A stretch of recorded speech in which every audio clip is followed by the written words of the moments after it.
பத்திரிகைக்காரங்க சார்பாக நான் ஒரே ஒரு கேள்வி கேட்கணும்னு ஆசைப்படுறேன். நான் தான் இப்போ பத்திரிகைக்காரன்,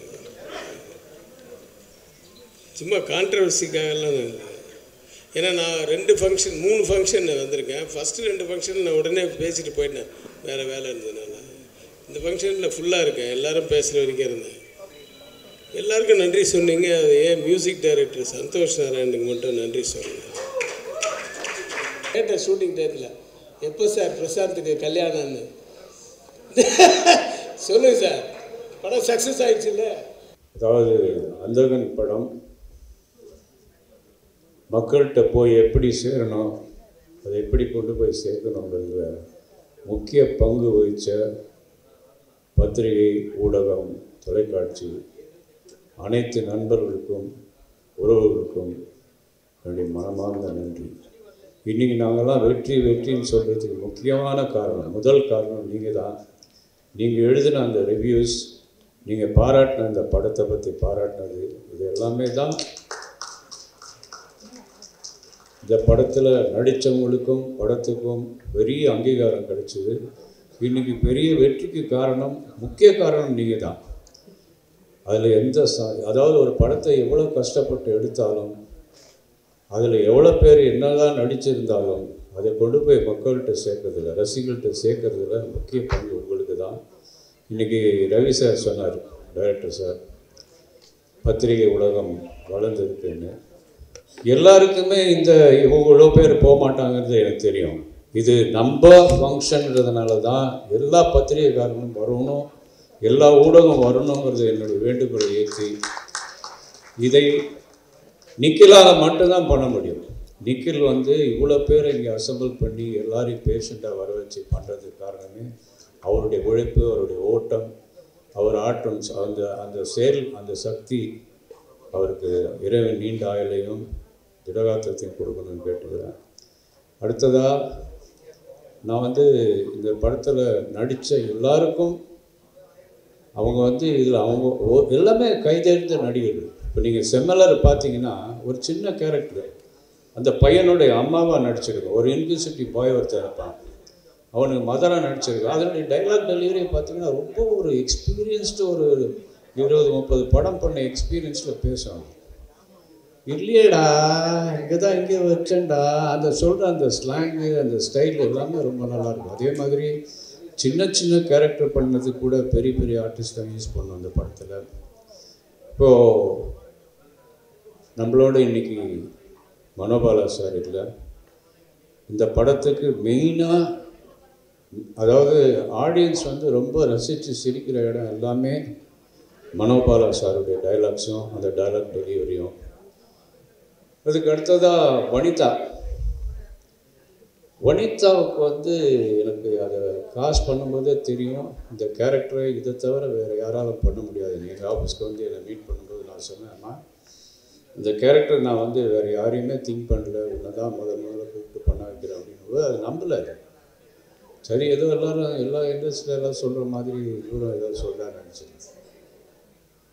நம்பவே இல்லை. ஆனால் அதே மாதிரி செட்டில் அது பண்ண பர்ஃபார்மன்ஸ், தியேட்டரில் அது வரும்போது இந்த 16 முட்டை சார் ரவி சார் சொன்ன மாதிரி இந்த 16 முட்டையெல்லாம் போட்டு கலக்கி முட்டை கடைக்காரன்னு சொன்னது, இதெல்லாம் அந்த கோவத்தோடு நடிக்கிறது, அந்த எமோஷன் காட்டுறது, பாசம் காட்டுறது, இதெல்லாமே ரொம்ப அழகாக நடிச்சது. அதுக்கு இந்த படத்தின் மூலயமா மிகப்பெரிய பட வாய்ப்புகள், நிறைய வாய்ப்புகள் வரும். நல்ல படங்கள் நடிக்கணும்னு நான் கேட்டுக்கிறேன். அதே மாதிரி ஒவ்வொருத்தராக சொல்லிட்டே போகலாம். இதில் யார் இதில் இருந்தாலும் அவங்களுடைய பங்கு மிகப்பெரிய பங்கு. இப்போது பிரியாணி அந்த கேரக்டருக்கும் ஒரு க்யூட்டான ஒரு கேர்ள் தேவைப்பட்டது. அது ரொம்ப நேச்சுரலாக, ரொம்ப அழகாக ஒரு அதாவது ரியலிஸ்டிக்கான ஒரு பொண்ணாக இருக்கணுன்ற மாதிரி நினச்சி தான் பிரியாணங்கிட்ட நிறைய நாள் நான் பேசிகிட்டே இருப்பேன் அந்த படத்தை பற்றி. ஆனால் என்றைக்குமே நான் சொன்னதில்லை நீ தான் பண்ண போகிறதுன்னு. அதுக்கிட்ட நிறைய சஜஷன் கேட்பேன். ஏன்னா இந்த கேரக்டர் யார் பண்ணலாம், அந்த கேரக்டர் நான் பண்ணுறேன்னு அது என்றைக்குமே சொன்னதே கிடையாது. ஆனால் ஒரு நாள் இதுதான் இந்த கேரக்டர் பண்ணேன்னு சொல்லும்போது அதே கொஞ்சம் ஷாக்கு. அப்புறம் வந்துச்சு, நான் நினச்ச மாதிரியே ரொம்ப அழகாக, ரொம்ப க்யூட்டாக ஒரு ஷார்ட்லேயுமே அதனுடைய சிரிப்பு, அதனுடைய நடிப்பு, டைலாக் டெலிவரி. தமிழ் பொண்ணு வேறு, மாயவரம் அழகாக ஆக்ட் பண்ணி அந்த கேரக்டருக்கு ஒரு பெரிய சப்போர்ட் பண்ணது, அதுக்கு ரொம்ப தேங்க்ஸ். அதே மாதிரி பெசன் நகர் ரவி, பெசன் நகர் ரவின்னு தான் தெரியும் எனக்கு. ஏன்னா நாங்கள் பாக்ஸ் பண்ண காலத்துலேருந்து நான் பாக்ஸாக இருக்கும்போது அவரும் எங்கள் குருநகரில் தான் பாக்ஸிங் பண்ணார். அது பெசன் நகரில் தான் நாடகம் பண்ணுறதுனால அவருக்கு அந்த பேர் பெசன் ரவி. நான் எந்த படம் பண்ணாலும் அவர் இல்லாமல் பண்ண மாட்டேன். ப்ரொடியூஸ் பண்ணாலும் சரி, டைரக்ட் பண்ணாலும் சரி, ரவி அந்த படத்தில் இருப்பார். எந்த கேரக்டர் இவரை பண்ண வைக்கலாம்னு யோசித்து கடைசியில் அந்த முயல் சுடுற அந்த கதையில் அவர் நடிச்சிருப்பார். ரொம்ப தேங்க்ஸ் ரவி, நல்லா பிரமாணமாக பண்ணுங்க. அதே மாதிரி இதில் எல்லாரும் சொன்னாங்க, ஒரு டைரக்டர் அப்பா பிள்ளைக்கு படம் எடுக்கும்போது சன்னை ஃபைட் பண்ண வைக்கணும், நல்லா தெரிஞ்ச ஒரு ஆர்டிஸ்ட் அவரை ஃபைட் பண்ண வைக்கணும், பாட்டு பாட வைக்கணும், ஒரு டூயட் இருக்கணும், அப்படிலாம் செஞ்சுருக்கலாமே, ஏன் இதெல்லாம் பண்ணலைன்னு. ஆனால் நான் எல்லா ஆர்டிஸ்ட்டுக்குமே ஒரு ஸ்கோப் கொடுக்கணும்னு நினச்சேன். அதில் முதல்ல இந்த படத்தை ஜெயம் ராஜாவை தான் நான் டைரக்ட் பண்ண சொல்லி கேட்டேன். அவரோட ஒரு 3 மாதம் ட்ராவல் பண்ணோம். அதுக்கப்புறம் திடீர்னு அதுக்கிடையில் அந்த 3 மாதம் ட்ராவலில் அவர் கேட்டது வேற ஒரு இங்கிலீஷ் ஸ்டார் கேட்டார். அதுவும் லண்டனில் இருக்கிற பொண்ணு, குழந்தை வேறு பிறந்திருக்கு. நான் இவர்கிட்ட ஏதாவது இன்ஃப்ளூயன்ஸ் பண்ணோம்னா இவர் டிஸ்டர்பன்ஸ் பண்ணுறாரு அப்படின்னு நினச்சிடக்கூடாதுனால நானும் அந்த பொண்ணுகிட்ட பேசினேன். அது கேட்ட சம்பளமும் கொடுக்க ஒத்துக்கிட்டோம். அதுக்கப்புறம் 3 மாதத்துக்கு அப்புறம் அவருக்கு வேறு ஒரு படம் வந்தது, சிரஞ்சீவி படம் வந்ததுனால, சார் நான் அந்த படத்தை பண்ணிட்டு தான் இதை பண்ண முடியும்னாரு. வேண்டாம் சார், ரொம்ப தேங்க்ஸ்ன்னு சொல்லி அதை மாற்றணும். அப்படி தான் அந்த படம் மாறிச்சு. அதை ரொம்ப சிரமப்பட்டு பண்ணும்போது அந்த கேரக்டருக்கு யார் பண்ணுறதுன்னு யோசிக்கும்போது எனக்கு சிம்ரனை தவிர வேறு யாரும் யோசிக்க முடியல. அதே மாதிரி அதனுடைய ஸ்கோப் இந்த படத்தில், ஏன் நான் பேசுறது போர் அடிக்குது அவங்களுக்கெல்லாம், ஏன் பின்னாடி ஒரு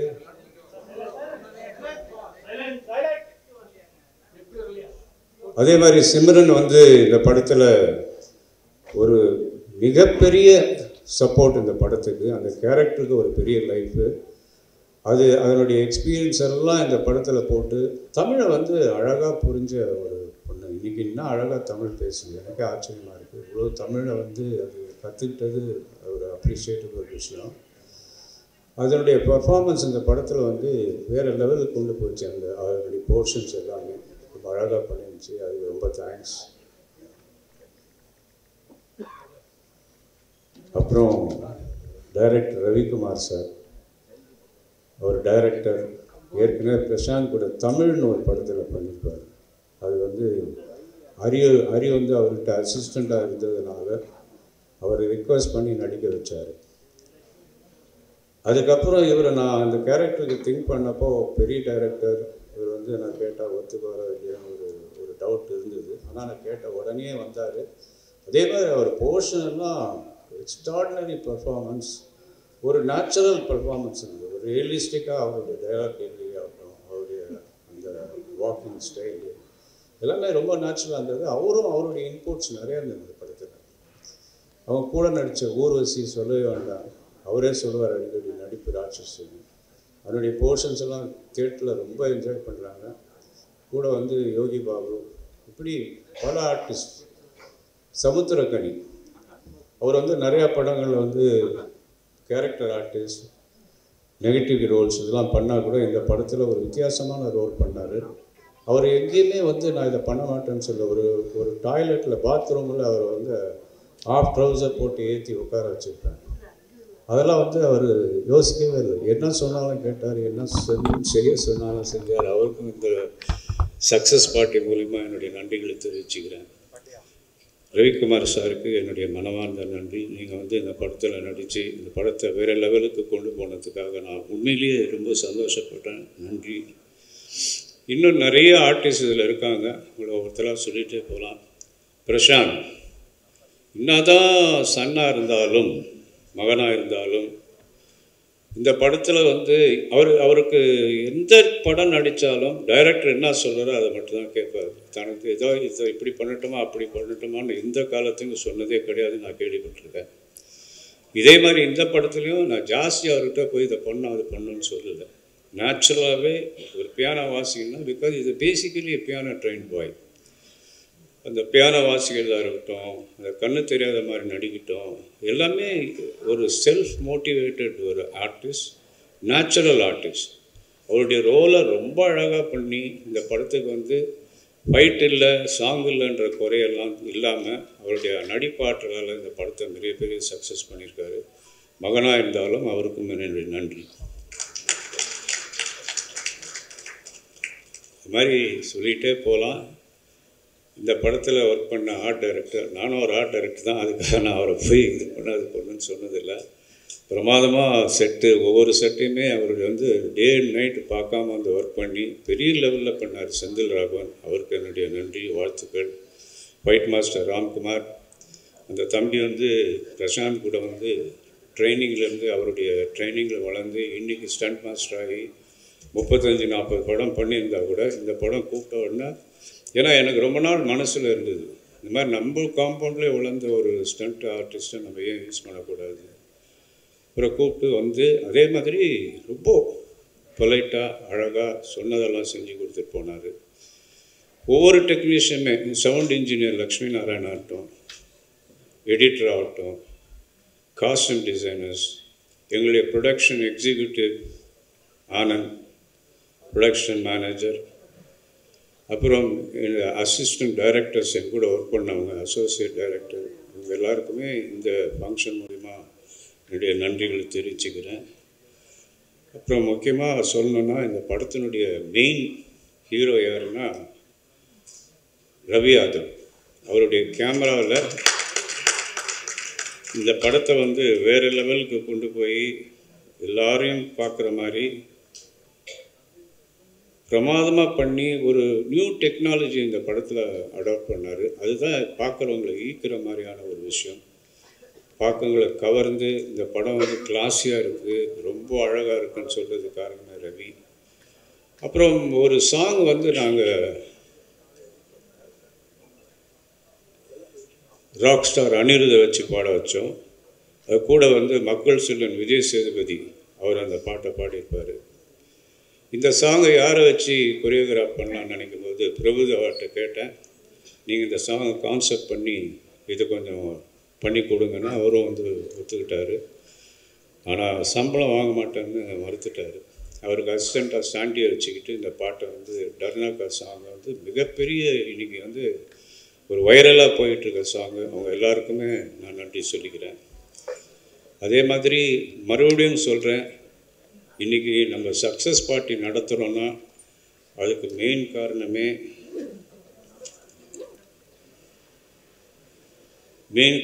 நீங்கள் தான். இப்போது இதை இன்னொரு முக்கியமான விஷயம் என்னென்னா, இன்றைக்கி கார்த்திக் முத்துராமன் வரதா இருந்தது.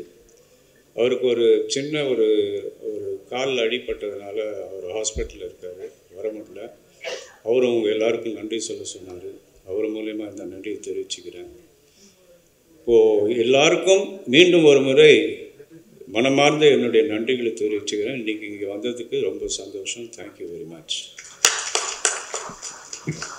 பத்திரிகைக்காரங்க சார்பாக நான் ஒரே ஒரு கேள்வி கேட்கணும்னு ஆசைப்படுறேன். நான் தான் இப்போ பத்திரிகைக்காரன், சும்மா கான்ட்ரவர்சிக்காகலாம் நான், ஏன்னா நான் 3 ஃபங்க்ஷன் வந்திருக்கேன். ஃபஸ்ட்டு 2 ஃபங்க்ஷன் நான் உடனே பேசிட்டு போயிட்டேன், வேறு வேலை இருந்ததுனால. இந்த ஃபங்க்ஷனில் ஃபுல்லாக இருக்கேன், எல்லோரும் பேசுகிற வரைக்கும் இருந்தேன். எல்லாருக்கும் நன்றி சொன்னீங்க. அது ஏன் மியூசிக் டைரக்டர் சந்தோஷ் நாராயணுக்கு மட்டும் நன்றி சொன்னேன். இல்லை, எனக்கு ஒரு ஒரு ஒரு கேள்வி தான், ஏன் சொல்லலை? நல்லதான போய்கிட்டு இருக்கலாம், ஏன் இப்போ இல்லை சாங்ஸ் ஹிட்டு, மியூசிக் எல்லாம் நல்லா இருந்தது, பியானோ வாசித்ததெல்லாம் லிதியன் நாதஸ்வரன் சொல்லி இந்த பியானோ ப்ராடிஜி சின்ன பையன், அந்த பையன் தான் எல்லா பியானோ பீசஸும் வாசித்தது. அது இந்த படத்தில் வந்து ஒரு ரெஸ்டாரண்ட்டில் ஒன்லி பியானோ இன்ஸ்ட்ருமெண்ட் தான் இருக்கும். அந்த இன்ஸ்ட்ருமெண்ட்டுக்கு ஏற்ற மாதிரி வாசிக்கணுன்றதுல அந்த பையனை கூப்பிட்டு வாசித்தோம். அப்புறம் சந்திரனே சூரியனேன்னு ஒரு பாட்டு ஆதித்யன் மியூசிக்கில் பண்ணியிருந்தோம். அப்புறம் இளையராஜாவிட்டேருந்து ஒரு 3 சாங் பணிவிட அதெல்லாம் வந்து பெரிய சப்போர்ட். ஆமாம் சப்போர்ட்.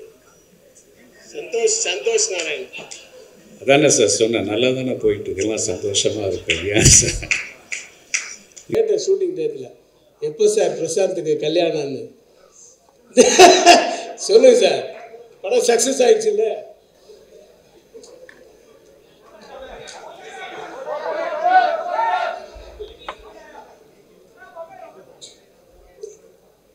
எனக்கு ரொம்ப மன வருத்தமான ஒரு விஷயம் என்னன்னா, பிரசாந்துடைய திருமண வாழ்க்கை தான்.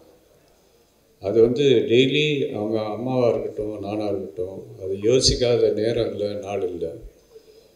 இது அலைன்ஸ் சீரியஸாக தேடிட்டு தான் இருக்காங்க. ஒரு நல்ல குடும்பப்பாங்கான ஒரு நல்ல ப்ளசண்ட்டான ஒரு பொண்ணை தேடிட்டு இருக்காங்க அம்மா. வெகு விரைவில் இப்போ இந்த படத்துக்கு அப்புறம் பட வேலைகள்லாம் நிறுத்திட்டு பிரசாந்துக்கு பொண்ணு தேடி கல்யாணம் பண்ணுறது தான் என்னுடைய வேலை.